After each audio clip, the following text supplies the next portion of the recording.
आज का जो हमारा टॉपिक है, दरअसल हम इंपल्स कैलकुलेट करने पे क्वेश्चंस लेंगे। सीखा पहले भी है ये, कुछ रिवीजन होगा, कुछ नए क्वेश्चन भी होंगे, इस तरह का काम होगा। कैलकुलेशन ऑफ इंपल्स, ये वाला काम हम सीखते हैं। जैसे सपोज कीजिए, पहला क्वेश्चन मैं ले रहा हूं, ये फ्लोर है, कोलिजन के साथ इंपल्स को इंक्लूड कर रहे हैं। एक बॉल है जिसका मास है 50 ग्राम, 50 ग्राम। ये जी फॉर ग्रेविटी नहीं है, जी फॉर ग्राम है। और ये 10 मीटर हाइट पे थी, 10 मीटर हाइट पे बॉल थी, और यहां से इस बॉल को रिलीज किया गया, छोड़ा गया यहां से इस बॉल को।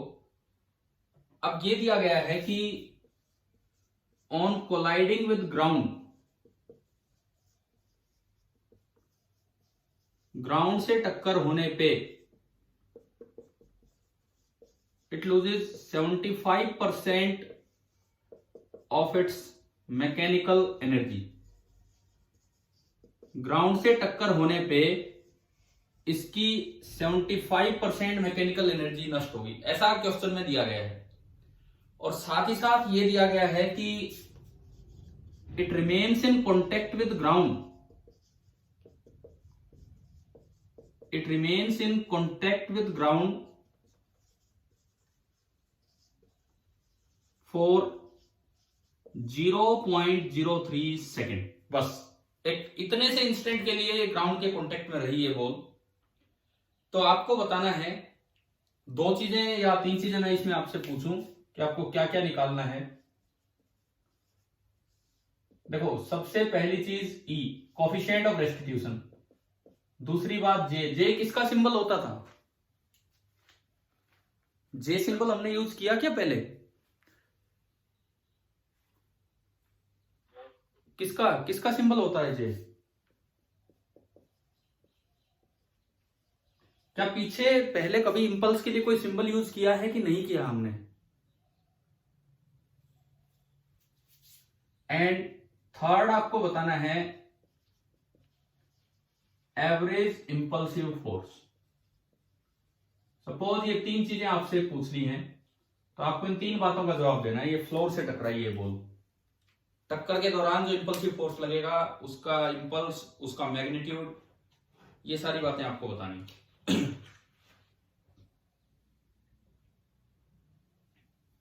पहले तो ई का पता लगाते हैं। ई, कोफिशिएंट ऑफ रेस्टिट्यूशन कितना होगा? एक बार ये बताओ, आप सभी एक्टिव हो चुके हो ना काम करने के लिए? नींद में तो नहीं हो अभी? मतलब पेन कॉपी लेके बैठे हो ये ट्राई करने के लिए? Yes sir. हाँ तो ठीक है। थोड़ा सा क्योंकि रिस्पॉन्स नहीं आ रहा था, इसलिए मुझे लगा कि आज उठे ही नहीं है ढंग से या क्या है। उठना सीखो भाई जल्दी। सुनो, अब इसमें ई, ई निकालना हमें कि ई कितना होगा। तो फ्लोर तो चलता नहीं है, फर्स्ट पार्ट हम अगर देखें, चलो आप ट्राई कीजिए फर्स्ट पार्ट 2 मिनट, फिर मैं बढ़ाता हूं काम को आगे।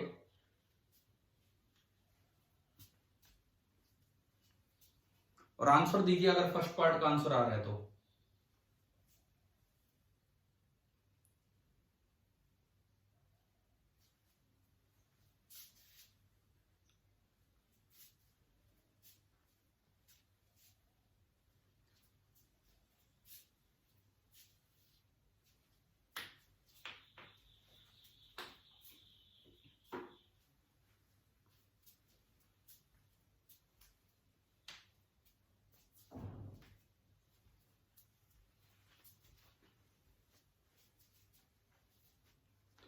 देखो, टक्कर से जस्ट पहले मान लो स्पीड है v, टक्कर से जस्ट पहले स्पीड है v और फ्लोर रेस्ट पे है, तो वेलोसिटी ऑफ अप्रोच कितनी हुई?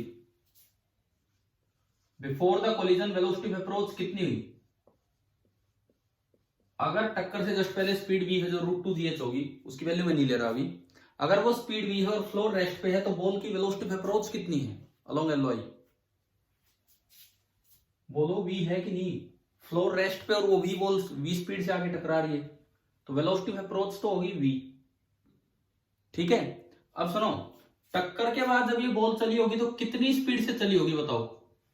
इसने बोला है कि उसने अपनी 75% एनर्जी नष्ट कर दी, तो बची कितनी परसेंट?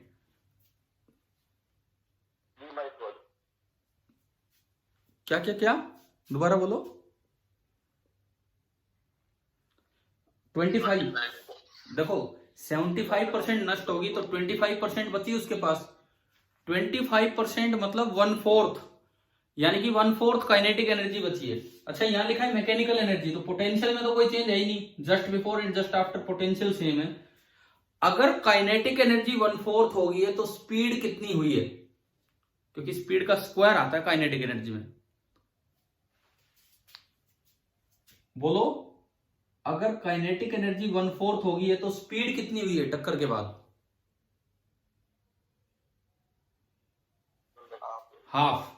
यानी कि इस 75% इंफॉर्मेशन से आपको एक बार में पता लग गया कि टक्कर के बाद ये बॉल v/2 स्पीड से चली है। टक्कर के बाद ये बॉल v/2 स्पीड से चली है। कैसे, दोबारा सुन लो। 75% एनर्जी नष्ट होगी तो बची 25%, मतलब 1/4 बची। तो उसके पास काइनेटिक एनर्जी है, यहां पोटेंशियल तो है नहीं, तो उसकी काइनेटिक एनर्जी 1/4 होगी है। तो अगर काइनेटिक एनर्जी 1/4 होगी है तो इट मींस स्पीड आधी हुई होगी, क्योंकि स्पीड का स्क्वायर आता है v/2। तो अब मैं अगर देखूं तो velocity of separation after the collision वो है v/2। तो बताओ ई का क्या क्या फॉर्मूला था? ई का ऊपर कौन सी स्पीड देते हैं, सेपरेशन वाली, अप्रोच वाली? सेपरेशन। सो v/2 अपॉन v, तो ये आपकी आई 1/2। तो आपका ई निकल के आ गया 1/2। क्या समझ में आया कि नहीं आया बताओ? ये फर्स्ट पार्ट, ठीक है।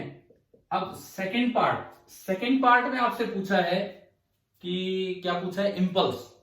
इंपल्स कैसे निकालें इसमें? इंपल्स की डेफिनेशन क्या थी? इंपल्स होता क्या है?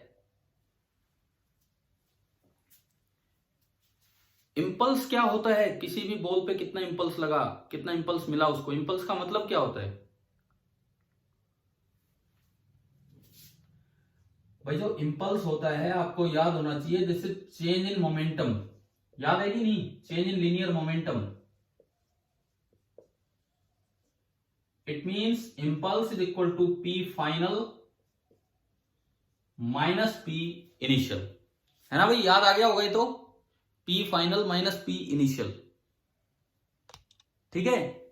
एक बार इस डायग्राम को देख के बताओ, कोई एक डायरेक्शन जो आपका मन करे वो पॉजिटिव मान लो। मान लो मैंने ऊपर वाली डायरेक्शन कोई सी मानो, आपको नीचे वाली माननी, नीचे वाली मान लो। Let downward direction be positive, let downward direction be positive. तो पी इनिशियल कितना है बॉल का, अगर मैं v की टर्म्स में लिखूं, डाउनवर्ड डायरेक्शन पॉजिटिव है तो टक्कर से जस्ट पहले पी इनिशियल बना mv। पी फाइनल कितना है टक्कर के जस्ट बाद? एक तो माइनस लगेगा क्योंकि अपोजिट डायरेक्शन है, और ये होगा m इंटू v/2।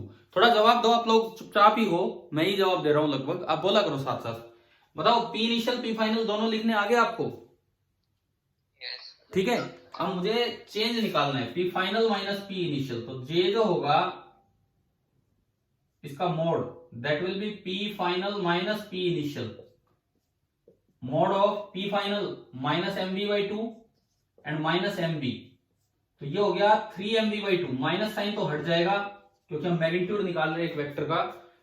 अगर आप ऊपर वाली डायरेक्शन पॉजिटिव मानते तो अपने आप ही पॉजिटिव आता। तो ये आया 3/2mv। अब इसको कैलकुलेट कर लेते हैं, 3/2mv को अब हम कैलकुलेट कर लेते हैं। कैसे करें? पहले तो v कैलकुलेट करो। h हाइट से कोई बॉल रिलीज होती है तो आपको पता होगा कि v का फॉर्मूला होता है √2 इंटू जी इंटू एच। g आप 10 ले लीजिए और एच भी आपको 10 दिया है, तो 10 तो बाहर आ गया स्क्वायर से, तो 10√2 इसकी स्पीड हुई, 10√2 मीटर पर सेकेंड। अब मैं आता हूं मास पे। मास को केजी में कन्वर्ट करेंगे तो 50/1000, 0 से 0 गया, यानी कि 1/20 केजी। मास आपका आ गया 1/20 केजी। वो दोनों वैल्यूज उसमें रख के बताओ कि इंपल्स कितना आ रहा है। ये दोनों वैल्यूज उसमें पुट करके होते हैं √2 की टर्म्स में। 3/2 into mass is 1/20 into speed is 10√2। 0 से 0 गया तो आपको आंसर दिख गया होगा। आंसर क्या बन रहा है? इंपल्स कितना है? 3/4 into √2। ऐसा यूनिट में समझ में आया क्या कैसे किया है? हाँ जी बोलो, समझ आया ये वाला सवाल बी पार्ट? अच्छा यूनिट बताओ इसकी यूनिट क्या लिखें? इंपल्स की यूनिट, मोमेंटम की यूनिट जो होती है वो इंपल्स की यूनिट होगी। चाहे तो किलोग्राम मीटर पर सेकंड लिख दो, चाहे न्यूटन इंटू सेकंड लिख दो, चाहे किलोग्राम मीटर पर सेकंड, चाहे न्यूटन इंटू सेकंड। ये हो गया second part. Third part, average impulsive force, ये कैसे निकालें? एवरेज इंपल्सिव फोर्स कैसे कैलकुलेट करें? थर्ड पार्ट बताओ, इंपल्स आने के बाद एवरेज इंपल्सिव फोर्स कैसे निकाला करते हैं बताइए?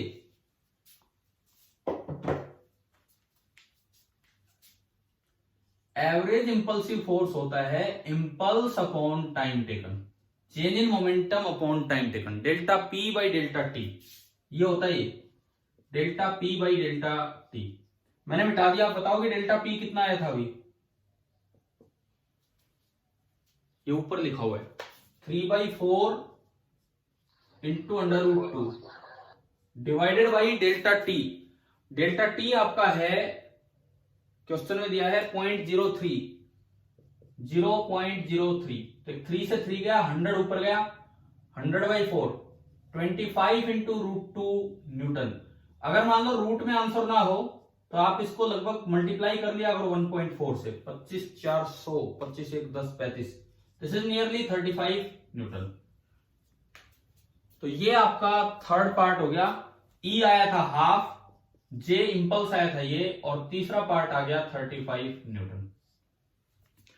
अब बताओ कोलिजन में कैसे इंपल्स और इंपल्सिव फोर्स निकाला, क्या वहां तक समझ आया ये वाला पार्ट? ठीक है। अब अगला क्वेश्चन देखो, इंपल्स कैलकुलेशन पे अगला सवाल। कैलकुलेशन ऑफ इंपल्स ही हमारी इस क्लास का टॉपिक है।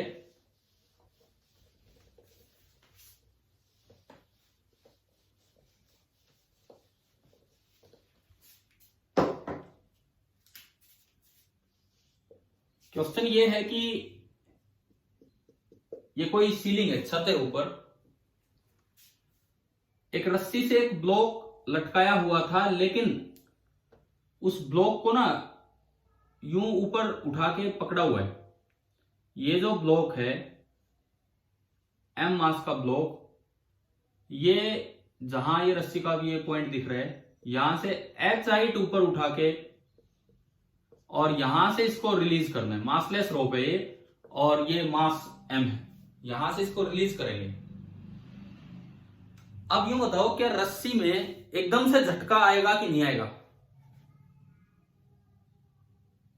क्या ब्लॉक के एकदम झटका लगेगा कि नहीं लगेगा बताओ, इसको छोड़ने के बाद? लगेगा। कब लगेगा? जब रस्सी बिल्कुल सीधी होगी। उससे पहले तो फ्री फॉल होगा। देखो उससे पहले तो फ्री फॉल होगा, पता ही नहीं लगेगा क्या है क्या नहीं। लेकिन एकदम से जब रस्सी पूरी लेंथ पे जाएगी तो ये टाइट हो जाएगी और इस पे कुछ ना कुछ एक इंपल्सिव फोर्स लगेगा। तो सवाल ये है कि find the impulse of tension in the string. Find the impulse of tension in the string when the string becomes taut.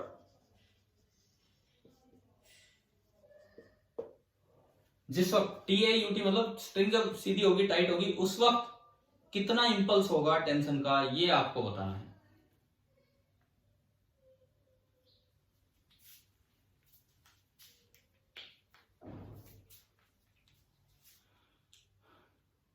कर रहे हो ना ट्राई?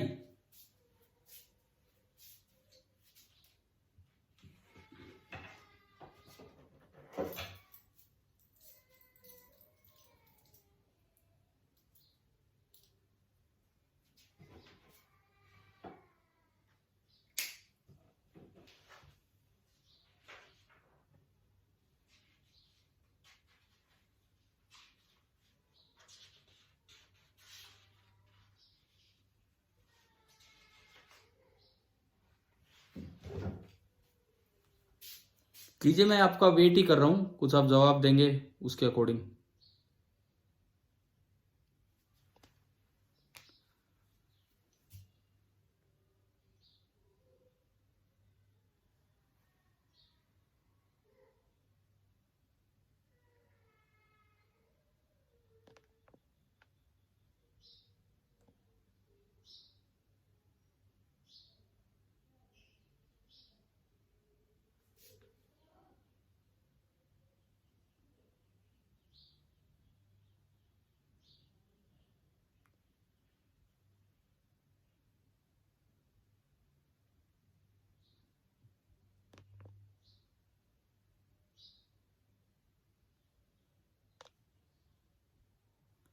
हाँ जी बताओ, बोलो आंसर बोलो, आप बोल रहे हो कुछ आंसर।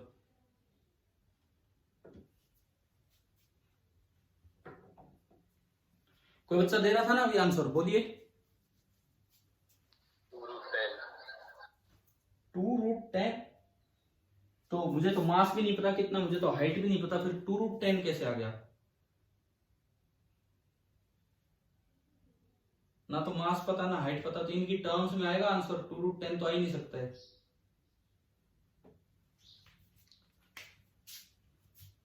देखो सुनो,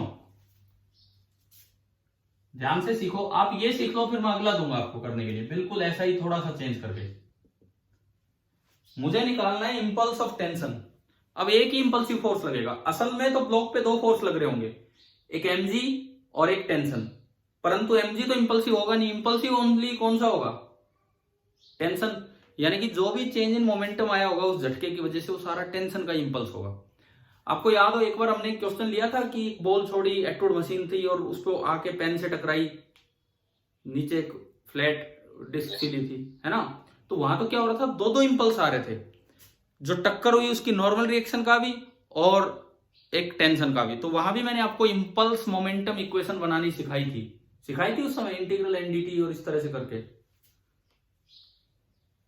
याद है ना? वही थोड़ा सा रिवीजन करके रखो यार, देखो काफी कुछ आ रहा है इस टेस्ट में अगर देखें तो हम पीछे तक का। तो देखते हैं, सुनो, इंपल्स निकालना है। अगेन एक ही तो इंपल्स लग रहा है टेंशन का, तो आप डायरेक्ट लिख सकते हैं P final of block minus P initial of block. अगर इस पे और भी कोई इंपल्सिव फोर्स होता तो फिर दो दो का इंपल्स ये आता, फिर उनको अलग से देखना पड़ता। फिलहाल तो एक ही इंपल्स से काम चल रहा है, तो यानी कि डायरेक्ट चेंज इन मोमेंटम आपको यही इंपल्स देगा। अब P फाइनल कैसे निकालें, बस इतना सा बता दो। जब मैंने ब्लॉक को छोड़ा है, छोड़ने के बाद उसकी एक्सेलरेशन कितनी है जब तक वो नीचे जाएगा? जब ब्लॉक को छोड़ा है, छोड़ने के बाद उसकी एक्सेलरेशन g है या नहीं है? छोड़ने के बाद उसकी एक्सेलरेशन ड्यू टू ग्रेविटी के बराबर है या नहीं है? है, बिल्कुल है, फ्री फॉल है, रस्सी तो ढीली पड़ी है, रस्सी में तो कोई टेंशन है नहीं, तो इसका तो ओनली वेट ही लग रहा है। यानी कि जब आपने इसको रिलीज किया इस ब्लॉक को, तो ये नीचे की तरफ चला विद एन एक्सेलरेशन g। अब यूं बताओ कितनी हाइट नीचे जाके रुकेगा, कितनी हाइट नीचे जाके रस्सी टाइट होगी? h पे आके रुक जाएगा। देखो ये गलती तो यहीं पे हो जाएगी, फिर ढंग से सोच के बताओ, h चलेगा कि 2h चलेगा? ये रुकने से पहले 2h चलेगा, ठीक है? रुकने से पहले ये पूरा 2h नीचे चल के आएगा, तो जो डिस्टेंस इसने कवर की that will be equal to 2h। अब इसके बाद देखो 2h में टाइट होने से जस्ट पहले इसकी स्पीड कितनी हो जाएगी? टाइट होने से जस्ट पहले √2 इंटू जी इंटू डिस्टेंस कवर 2h, क्योंकि फ्री फॉल हुआ है और इनिशियल स्पीड थी 0। तो इसका मतलब ये 2 और 2 से 2 बाहर आ गया, तो ये आया √2 इंटू 2 तो बाहर आया और अंडर के अंदर जीएस। बताओ वी इनिशियल आ गया लिखना, टाइट होने से जस्ट पहले, इंपल्सिव फोर्स लगने से जस्ट पहले, है ना? तो इसका मतलब पी इनिशियल कितना होगा? आप नीचे वाली डायरेक्शन को पॉजिटिव ले लो, नीचे वाली डायरेक्शन को मैंने पॉजिटिव लिया, तो पी इनिशियल हो गया m इंटू वी। यानी कि m इंटू वी की वैल्यू हम पुट कर देंगे। फिर ये है, बताओ P इनिशियल लिखना आ गया, कैसे लिखा?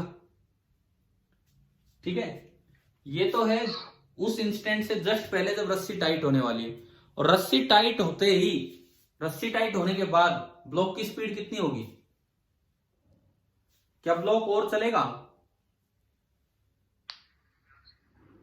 क्या ब्लॉक और चलेगा? पहले तो ये बताओ, क्या नीचे चलेगा?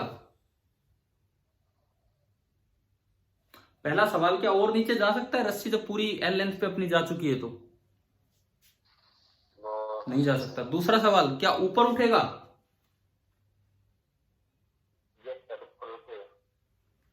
अच्छा, अब एक बात बताओ, लॉजिकली एक बात बताओ सोच के, अगर उसे ऊपर उठना है तो ऊपर की तरफ एक फोर्स चाहिए।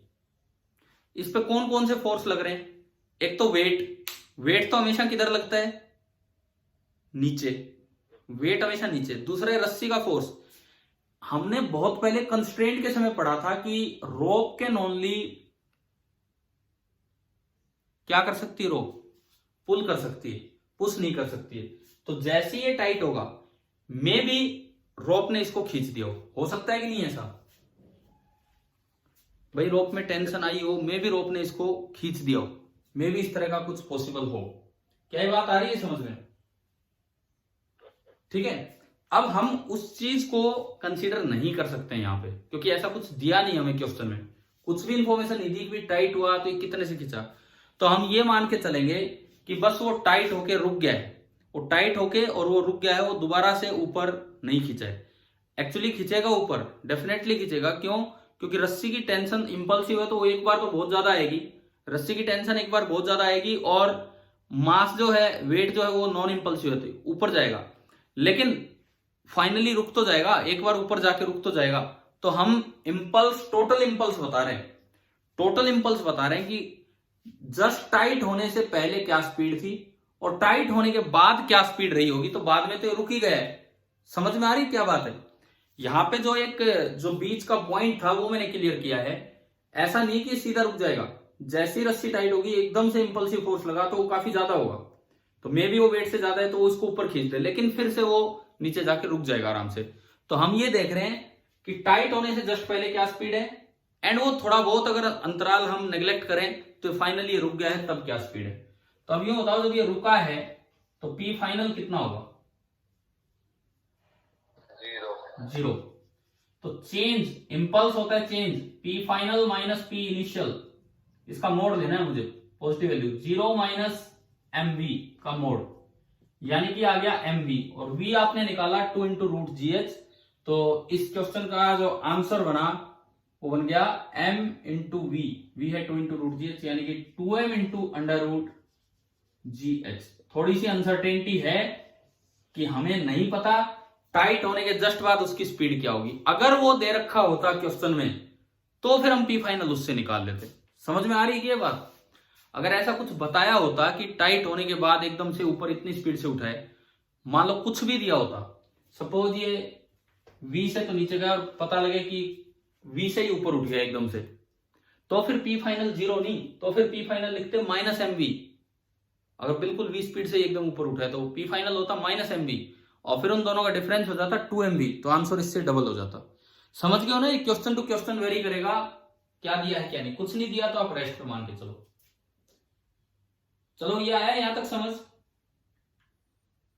ठीक है, अगला क्वेश्चन अब आप करके दिखाएंगे।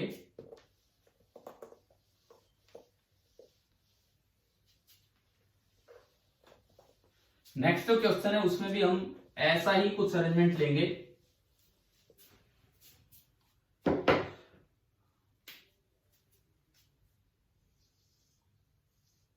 ये सीलिंग है, लेकिन इस बार मैं एक एक्सट्रूड मशीन ले रहा हूं,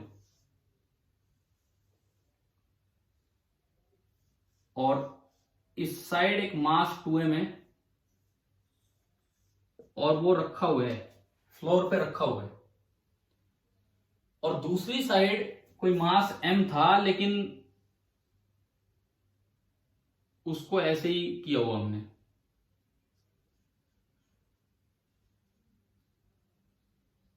ये मास m है, पिछली बार की तरह ही किया, और ये जो रस्सी का ये वाला पॉइंट है, यहां से फिलहाल ये h ऊपर है, और मुझे इसको रिलीज करना है।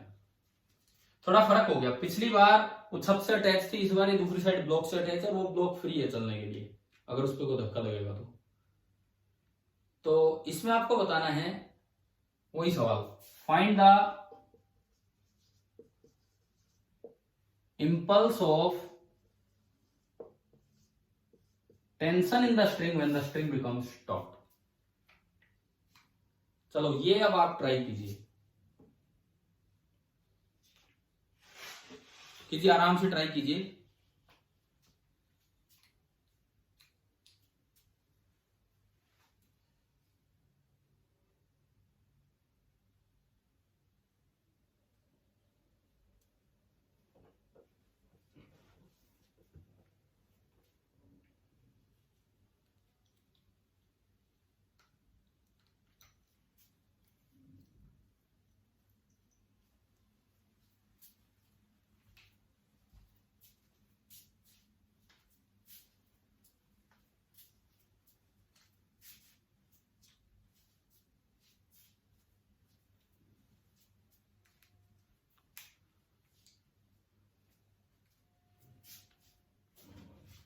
वैसे सुबह तो नेटवर्क ठीक आ रहा होगा ना, आवाज सुनाई दे रही है साफ? Yes sir. ठीक है, शाम के मुकाबले इस समय थोड़ा सा ठीक रहता है नेटवर्क।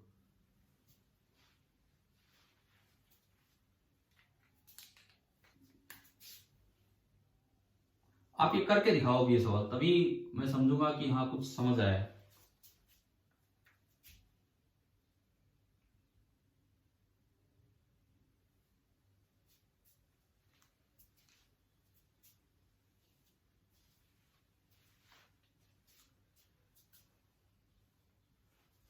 रस्सी टाइट होने से जस्ट पहले एम की स्पीड में कोई डिफरेंस है पिछले क्वेश्चन में और इसमें, या सेम है? सेम है, तो वो तो हम सेम बना ही दे। आपसे ही मैं करवा रहा हूं, मैं नहीं बता रहा हूं, मैं बस जितना धीरे धीरे स्टेप ले रहा हूं इसमें। तो ये 2h नीचे चल के आया होगा रस्सी जस्ट टाइट होने से पहले, और फ्री फॉल हुआ है, जी एक्सेलरेशन से आया है, तो जो स्पीड ये गेन कर चुका होगा √2 इंटू जी इंटू कितनी लेंथ चल के आया होगा ये टाइट होने से पहले? 2h, 2 इंटू जी इंटू 2h, तो 2 तो बाहर आया और ये हो गया √g इंटू h। तो P इनिशियल मेरे पास आ गया है, P इनिशियल इसका होगा, इस बॉल का होगा 2 इंटू m इंटू √gh, ये P इनिशियल आया। अब आप P फाइनल सोचिए कि क्या होगा। 0 नहीं होगा इस बार, वो पिछली बार तो रुक गया था, इस बार तो दूसरे के साथ चल पड़ेगा।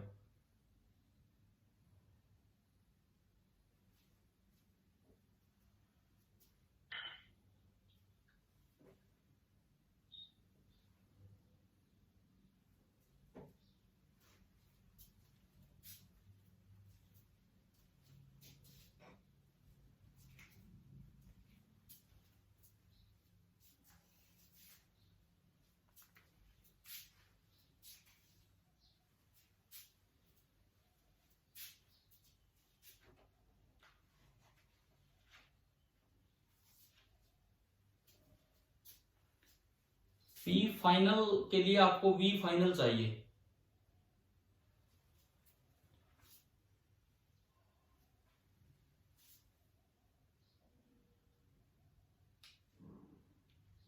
कैसे निकालें V फाइनल बताओ?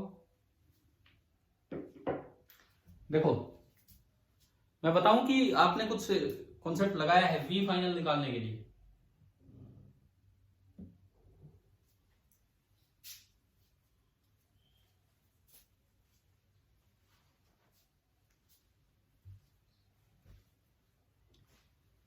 हाँ जी, कर रहे हो ना, ट्राई तो कर रहे हो ना, कभी ऐसा तो नहीं बस बैठे आराम से।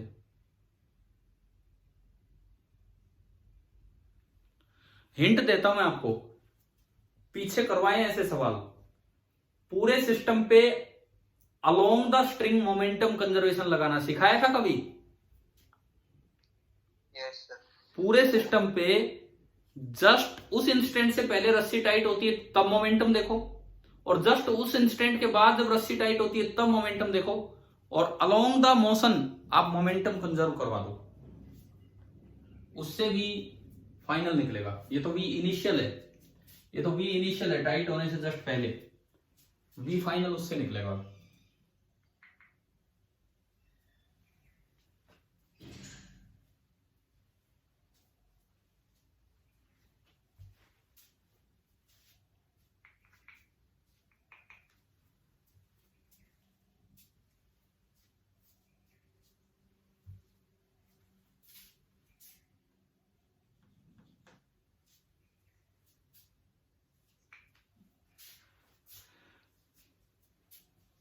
हुआ क्या बताओ? रस्सी टाइट होने से जस्ट पहले 2m मोशन में है कि 2m रेस्ट पे है? रेस्ट पे। और रस्सी टाइट होने से जस्ट पहले ये मोशन में है और इसकी स्पीड है 2 इंटू √GH। ये तो जस्ट बिफोर इंस्टेंट है। इस डायरेक्शन में आप मोमेंटम लिखवाओ, इस डायरेक्शन में P इनिशियल, 2m तो रेस्ट पे है तो 2m into 0 plus m into, और वो इसी डायरेक्शन में है तो positive, m into 2 into √GH, यानी कि P इनिशियल तो सेम है जो पिछली बार था, m into 2m into √GH, वो आ गया। ये तो आपका हो गया 2m इंटू √GH। अब देखो रस्सी टाइट होने के बाद अगेन थोड़ी सी अनसर्टेनिटी आएगी जिसको हम इग्नोर करेंगे। कौन सी अनसर्टेनिटी? जो पिछले क्वेश्चन में भी इग्नोर की थी। रस्सी टाइट होने के जस्ट बाद ये m ऊपर उठेगा कि नहीं उठेगा, पहला सवाल। रस्सी जब टाइट हुई तो m पे नीचे तो लग रहा था mg, परंतु ऊपर एक बड़ा खतरनाक फोर्स लगा होगा, इंपल्सिव फोर्स, टेंशन। तो नीचे ज्यादा फोर्स लगा कि ऊपर ज्यादा फोर्स लगा? ऊपर। तो एक बार तो ये ऊपर उठेगा, डेफिनेटली एक बार तो ये ऊपर उठेगा, लेकिन मैं वो बता ही नहीं सकता जब तक मुझे सवाल में दे नहीं रखा। तो आप थोड़ा सा इस अनसर्टेनिटी एरिया को इग्नोर किया करो और उसके बाद देखा करो क्या होने वाला है। जैसे पिछले सवाल में उसके बाद देखा तो हमें पता था कि वो रेस्ट पे आने वाला है, तो इस सवाल में उसके बाद देखोगे तो ये कोई छत से तो अटैच है नहीं, छत से तो अटैच है नहीं। जब ये रस्सी बिल्कुल टाइट और नॉर्मल हो चुकी होगी और मैं कहूं कि इसकी स्पीड v फाइनल है, तो बाय स्ट्रिंग कंस्ट्रेंट इसको भी ऊपर चलना पड़ेगा v फाइनल से, क्योंकि पुली आपकी रेस्ट पे है। बताओ ये समझ में आया क्या हमने इग्नोर किया और कहां हम पहुंचे, कैसे p फाइनल लिखना होता है? है ना? पिछली बार क्या था, वो छत से अटैच थी तो हमने मान लिया कि वो रेस्ट पे आनी है, तुरंत तो नहीं आएगी लेकिन चलो 1 सेकंड बाद आ जाएगी। इस बार 1 सेकंड बाद कुछ ऐसा हो जाएगा। तो अब आप लिखवाओ P फाइनल, लिखवाओ जी, इनको देख के लिखवाओ P फाइनल, इस डायरेक्शन को देखते हुए। बोलो, बोलिए क्या लिखें हम? 2m into V final plus m into V final, दोनों पॉजिटिव। यूं तो करना एक ऊपर एक नीचे, मैंने आपको सिखाया पहले कि along the direction of motion ये भी पॉजिटिव है और उधर वो भी पॉजिटिव है। तो ये आपका हो गया 3m इंटू वी फाइनल। बताओ भाई क्या ये समझ आया कि नहीं आया? ठीक है। अब जब आपने इसको सिस्टम मान लिया, 2m और m को सिस्टम माना, क्या कोई एक्सटर्नल फोर्स लग रहा है इस सिस्टम पे? जवाब दो जल्दी जल्दी। क्यों नहीं लग रहा है यार? वेट लग रहे हैं, वेट लग तो रहे हैं। एक्सटर्नल, बोलो क्या कह रहे हो? आप इस सिस्टम पे लंबे समय तक मोमेंटम कंजर्वेशन नहीं लगा सकते हैं, लेकिन एक बात पे आपका ध्यान जाना चाहिए कि अगर जैसे कोलिजन के दौरान जब इंपल्सिव फोर्स होता था, ऐसी रस्सी बस एक इंस्टेंट के दौरान इंपल्सिव बनी होगी, जस्ट उससे पहले और जस्ट उसके बाद देखें तो इंपल्सिव फोर्स एक ही है, टेंशन, वेट इंपल्सिव नहीं है, तो उसके कारण मोमेंटम चेंज को हम इग्नोर कर सकते हैं। तो हम ये बोल सकते हैं कि रस्सी टाइट होने के दौरान रस्सी के अलावा कोई और एक्सटर्नल इंपल्सिव फोर्स नहीं है, तो just before and just after आप सिस्टम का मोमेंटम कंजर्व करवा सकते हैं, क्योंकि रोप को आपने 2m प्लस एम सिस्टम का इंटरनल फोर्स बना दिया। क्या ये पॉइंट्स क्लियर हो रहे हैं कि नहीं, क्या बता रहा हूं मैं? Yes, sir. शायद आपको याद होगा यार, कोलिजन में भी हमने इस तरह की बातें की थी, ध्यान है ना ये चीजें, ठीक है। मतलब इस इंस्टेंट में आपने मोमेंटम कंजर्वेशन लगवाया, क्या एम का मोमेंटम कंजर्व है, ये बताओ, क्या अकेले एम का, खाली एम का मोमेंटम कंजर्व है? क्या खाली एम का मोमेंटम कंजर्व है क्या? रस्सी टाइट होने से जस्ट पहले और रस्सी टाइट होने के जस्ट बाद क्या एम का मोमेंटम सेम है?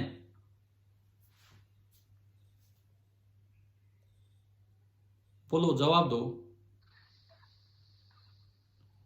अगर मैं खाली एम मास को देखूं, खाली एम मास को रस्सी टाइट होने से जस्ट पहले और रस्सी टाइट होने के जस्ट बाद, क्या इसका मोमेंटम सेम रहेगा या नहीं? No, sir. नहीं रहेगा, क्योंकि उस पे तो एक इंपल्सिव फोर्स लग रहा है एक्सटर्नल, उसके लिए टेंशन एक्सटर्नल है। ऐसे ही इसके लिए 2m के लिए भी टेंशन एक्सटर्नल है, लेकिन 2m प्लस m को आपने सिस्टम बना दिया तो टेंशन इंटरनल है और वेट एक्सटर्नल है, परंतु नॉन इंपल्सिव है। तो इसलिए इस छोटे से इंस्टेंट के दौरान आप मोमेंटम कंजर्व करवा सकते हैं। तो इक्वेशन बनी 3m into V final is equal to 2m into under root G H, M से m cancel and V final निकल के आ गया 2/3 into under root G H, V final आ गया। अब आप ये बताओ इंपल्स कैसे लिखूं मैं, m को देख के लिखूं कि 2m को देख के लिखूं कि दोनों को देख के लिखूं, कैसे लिखूं मैं इंपल्स?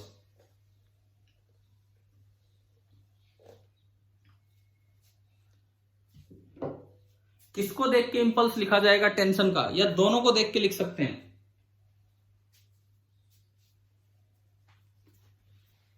फिर से मैं आपके दिमाग में वही सवाल लाता हूं, टक्कर वाला, एटूड मशीन पे ऊपर से कोलिजन। कोलिजन जब हुआ तो जो पार्टिकल कोलाइड कर रहा था उस पे केवल नॉर्मल का इंपल्स था। इधर जो प्लेट थी उस पे दो इंपल्स थे, नॉर्मल का भी और टेंशन का भी, और तीसरी साइड जो ब्लॉक था उस पे एक ही इंपल्स था टेंशन का। क्या डायग्राम याद आ रहा है आपको, कौन से की हम बात कर रहे हैं? Yes, sir. ये वाला, इस तरह का एक सिंपल सा डायग्राम, इधर एक ब्लॉक है, इधर एक प्लेट है, या जो भी जिस तरह भी ट्रायंगुलर दिखाया, और ये एक पार्टिकल आगे टकराया। पार्टिकल पे केवल एक इंपल्स है नॉर्मल का, ब्लॉक पे दो इंपल्स हैं, इस प्लेट पे दो, एक नॉर्मल का एक टेंशन का, और इस पे केवल टेंशन का। अब टेंशन का इंपल्स आप चाहो तो यहां से निकाल लो और चाहो तो यहां से, परंतु इसमें दो दो की इक्वेशन बनी थी। तो मैं यही पूछ रहा हूं आपसे कि मुझे टेंशन का इंपल्स निकालना है, मैं कहां से निकालूं, किस जगह से निकाल पाना पॉसिबल है टेंशन का इंपल्स, या दोनों से निकाल सकते हैं? भाई देखो, सुनो, जवाब दो आप, फिर तभी तो मैं आगे बढ़ाऊं ना। टेंशन का इंपल्स खाली m से निकल सकता है या 2m से भी निकल सकता है? दोनों से निकल सकता है, दोनों पे एक ही टेंशन फोर्स है। तो देखो, पहले मैं m को देख के बताता हूं, दोनों तरीके से बताता हूं और सेम आना चाहिए। पहले मैं m को देख के बताता हूं। m का जो इनिशियल मोमेंटम है जस्ट रस्सी टाइट होने से जस्ट पहले, वो इनिशियल मोमेंटम m का ये है 2m into under root G H, ठीक है।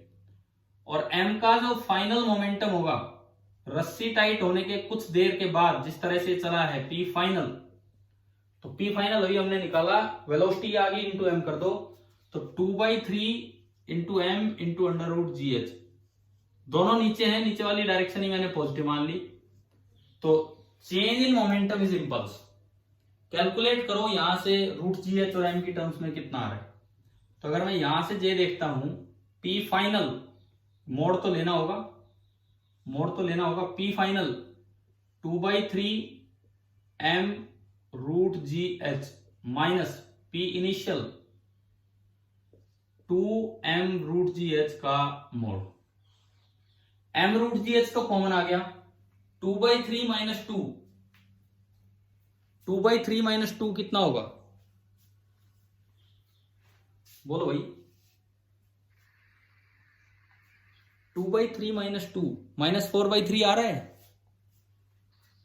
Yes, sir. माइनस 4/3 का माइनस हट जाएगा, ये मोड़ लेना होता है।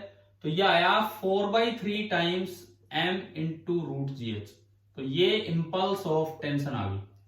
अब इसको आप वेरीफाई करो दूसरे से, आप एक बार वेरीफाई कीजिए क्या दूसरे से भी यही आंसर आ रहा है, आना चाहिए, क्योंकि उस पर भी वही टेंशन फोर्स लग रही है। दूसरे वाले को देख के आप वेरीफाई कीजिए।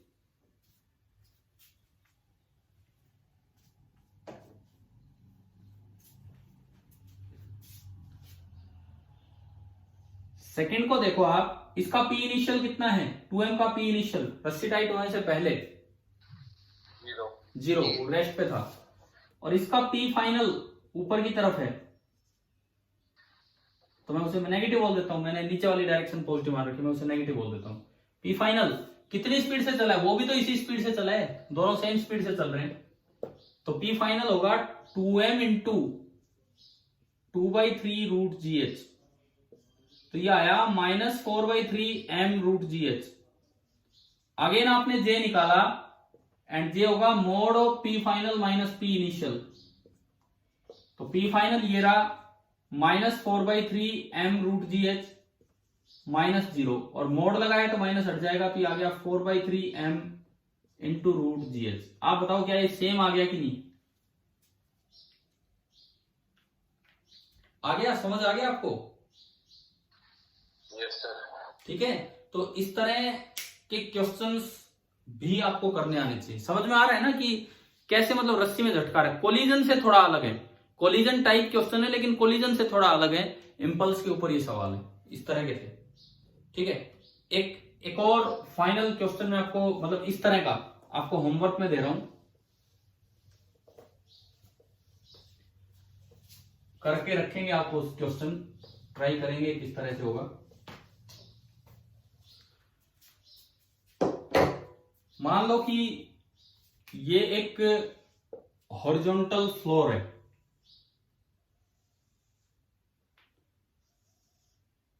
ये जो मैंने रेक्टेंगुलर बॉक्स टाइप ये फ्लोर बनाया है, this is a smooth horizontal floor. ये एक स्मूथ हॉरिजॉन्टल फ्लोर है, दो पार्टिकल रखे हुए हैं अभी बस आराम से स्मूथ हॉरिजॉन्टल फ्लोर पे। एक का मास m है और एक का मास है m डैश। ठीक है, आप m1 m2 भी बोल सकते हो, मैंने m डैश बोल दिया। इनके बीच की दूरी है a। अब मैंने एक रस्सी ली, उस रस्सी की लंबाई थी l, और l जो है वो a से ज्यादा है। Length of rope string is l and that l is greater than a, और उस रस्सी से इन दोनों को बांध दिया, तो बताओ रस्सी ढीली होगी टाइट होगी? हाँ जी बोलो, मैंने रस्सी से इन दोनों को बांध दिया, तो रस्सी ढीली रहेगी टाइट रहेगी? ढीली रहेगी ना, L तो बड़ा है, तो ये इस टाइप की कोई रस्सी है और ये आपने यहां पे बांध दी। समझ में आया सवाल यहां तक? आप देखो, एक ही इंस्टेंट पे दोनों पार्टिकल्स को आगे की तरफ थ्रो किया गया। t = 0 पे इसको थ्रो किया गया विद द स्पीड v, और उसी समय इसको थोड़ी कम स्पीड दे दी with the speed v dash, t = 0 पे। एंड ये हमें दिया गया है कि v dash is less than v। Floor smooth है, तो क्या कोई फ्रिक्शन लगेगा जब ये चलेंगे? No sir. तो बताओ, कांस्टेंट वेलोसिटी से चलेगा या कोई भी फोर्स लग रहा है जो इसकी वेलोसिटी चेंज करेगा? हॉरिजॉन्टली, हॉरिजॉन्टल फ्लोर है, वर्टिकल नहीं है, हॉरिजॉन्टल फ्लोर है। क्या शुरू में रस्सी टाइट होगी? No sir. तो इसका मतलब शुरू में तो इनका यूनिफॉर्म मोशन है, ये भी चलेगा ये भी चलेगा, लेकिन दोनों की स्पीड सेम की होती जब तो रस्सी कभी टाइट नहीं होती। अब क्या होगा? अब क्या होगा इसमें? थोड़ी देर बाद ये ज्यादा चल रहा होगा, ये कम, तो थोड़ी देर के बाद रस्सी क्या होनी है? टाइट हो जानी है अपने आप। ठीक है, कुछ सिचुएशन आई क्या समझ में? क्या दी है भाई? शुरू में तो स्ट्रेट लाइन पे ही तो चलेंगे, कोई सीधा थ्रो करके छोड़ दिया। ये at t = 0 particles are thrown and release. Throw करके, थ्रोन एंड रिलीज कुछ नहीं होता, बस थ्रोन बोल दिया, मतलब छोड़ दिया इनको, इस तरह से फेंक दिया, फेंका है, ये काम है। आपको दो काम करने हैं। पहला काम, first, find first part, time taken by the string,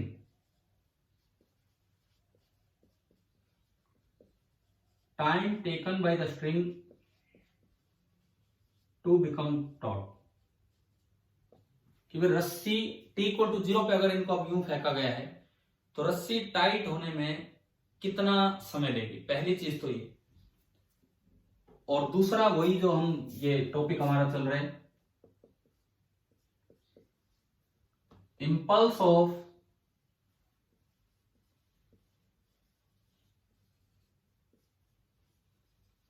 tension in the rope या स्ट्रिंग जो भी है,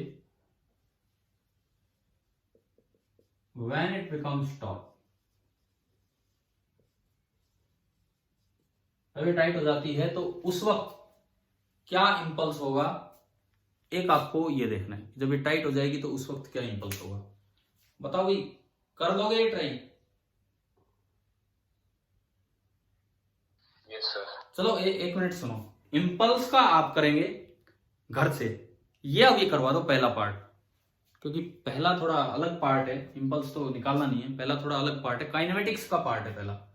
तो फर्स्ट पार्ट आप यहां करवा दीजिए, सेकंड फिर आप अगली क्लास में मतलब करके लाएंगे जो भी है। फर्स्ट पार्ट करवाओ, आपकी टाइम कैसे निकाले रस्सी की टाइट होने का।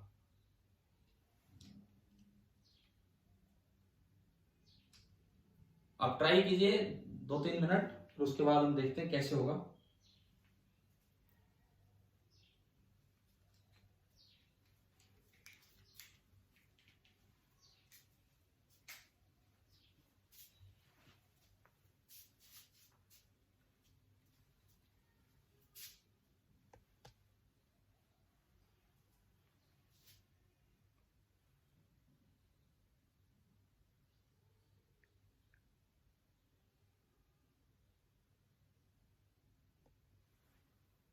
जस्ट काइनेमेटिक्स टाइप से ये कर लेना है ट्राई।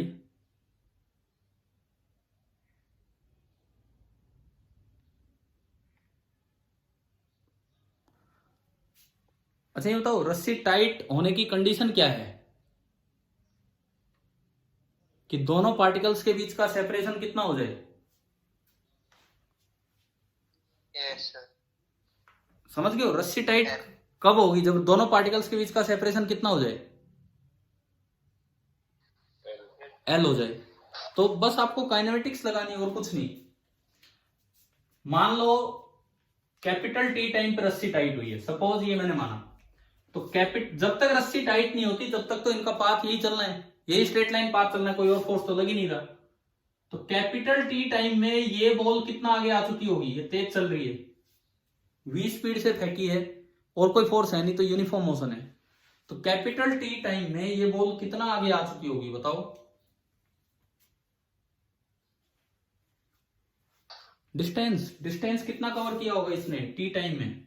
अगर मैं कहता हूं कि यहां आने में टाइम कैपिटल टी हो गया है, रस्सी के टाइट होने का टाइम, डिस्टेंस बताओ ना ऊपर वाला। अरे ये डिस्टेंस कितना है, ये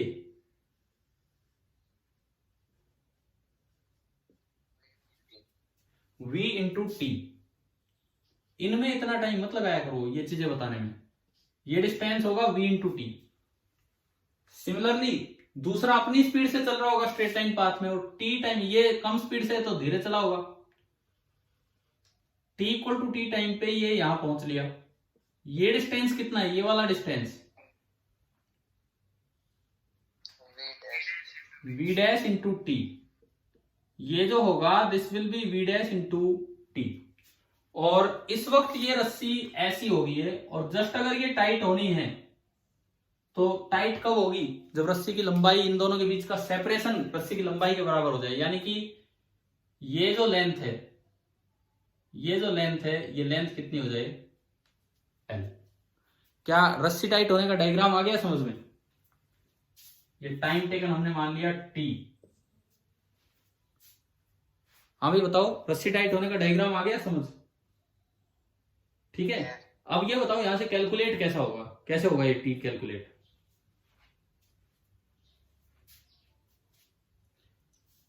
यहां से मैं इस टी को कैलकुलेट कैसे करूं?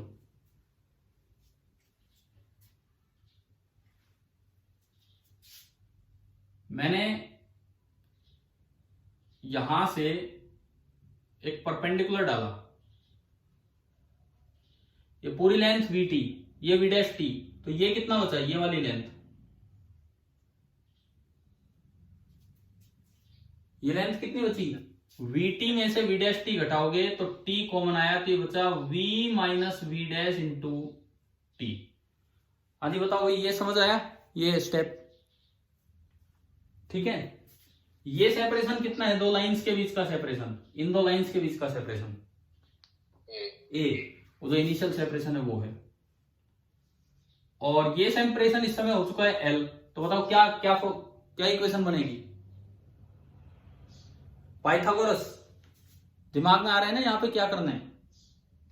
आपने पाइथागोरस थ्योरम लगाई, तो L square is equal to A square plus V minus V dash का whole square into T square. यहां से आ गया L square minus A square is equal to V minus V dash whole square into T square. T square आ गया L square minus A square upon V minus V dash का whole square, और time अगर आप निकालेंगे तो ऊपर तो under root L square minus A square, और नीचे अंडर रूट हट जाएगा स्क्वायर से, तो वी माइनस वी डैश। ये हमारा टाइम निकल के आया कि कितनी देर के बाद रस्सी टाइट होगी। बताइए एक बार, क्या ये फर्स्ट पार्ट समझ आ गया कि नहीं? Yes yes. ठीक है, अब सेकंड पार्ट वही है जो आज पूरी क्लास में जो टॉपिक चल रहा है, कैलकुलेशन ऑफ इंपल्स। तो आपको अब सेकंड पार्ट, ये आपका होमवर्क है, आपको घर से ट्राई करना है कि इंपल्स कैसे कैलकुलेट करेंगे। करके रखोगे कल शाम तक? ठीक है। दूसरी बात ये, अब कल शाम तक अपना एचसीवी का चैप्टर, इवन ऑब्जेक्टिव, अब एक एक ऑब्जेक्टिव क्वेश्चन कर लेना, जो डाउट्स आए आप अपने सेंड कर देना। ठीक है, डाउट्स आए जो भी आप सेंड कर देना, क्योंकि वैसे तो हम अब क्लास में ही लेंगे वो चीजें, फिर भी अगर डाउट आते हैं तो आप सेंड कर सकते हो, बीच में टाइम मिलेगा तो मैं आपको रिप्लाई दे सकता हूं किस तरह से किस तरह से नहीं। ठीक है, अब रही बात दूसरी बात, आज मॉर्निंग में क्लास हुई है, कोई ज्यादा दिक्कत हुई है क्या, या ठीक ठाक चली है class? Yes sir. Yes sir मतलब दिक्कत ऐसे हुए? No sir. No sir. No sir. अरे कुछ दिन थोड़ा सा साथ दो भाई, मैं आपके लिए मैं क्लास ऑफ करूं उससे अच्छा है कि मैं मॉर्निंग में क्लास ले लूंगा। इवनिंग में वो टाइम है नहीं कुछ दिन, तो उन दिनों में आप थोड़ा साथ देंगे, और अगर आपको अच्छा लगता है तो बहुत अच्छा टाइम है, ऐसी तो कोई बात ही नहीं इस समय की पढ़ने में दिक्कत है, बल्कि आपका शाम का 1.5 घंटा स्पेयर हो गया। अब आप वो जो शाम वाला टाइम, आप उसमें अपना कुछ भी कर सकते हो उस समय, जिस दिन ऐसा होगा। आपका जब भी मन करे आप बता दिया करो, मॉर्निंग में ले लिया करें। Yes sir. ठीक है, थैंक यू।